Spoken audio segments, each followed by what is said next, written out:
অসম সহ দেশের সঙ্গীত জগতে এক নক্ষত্রের পতন।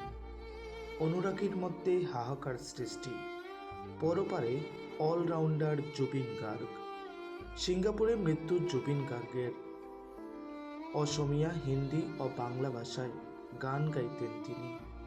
তার কণ্ঠ শুনলে শরীরে যেন তেজ চলে আসত। দেশের প্রধানমন্ত্রী, রাজ্যের মুখ্যমন্ত্রী শোক প্রকাশ করেছেন। অসমের মুখ্যমন্ত্রী তিনি তার সভা বাতিল করেছেন। শিক্ষা বিভাগ পরীক্ষা স্থগিত রেখেছে। গুণময়, গুণমুগ্ধ, যার পরিচয় গানের মাধ্যমে। জুবিন গার্গ আর নেই। শোক প্রকাশ বরাক দর্পণ নিউজেরও।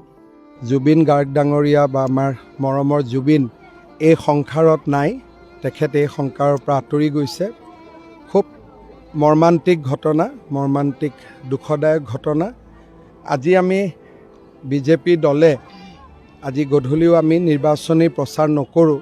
মই এতিয়া খালি গুমাত গৈ মানুহখিনিক নমস্কাৰ কৰি মই গুৱাহাটীলৈ তুৰন্ত উভতি যাম। তেখেতৰ সৎকাৰ বা কি ধৰণে আমি তেখেতক আনো। We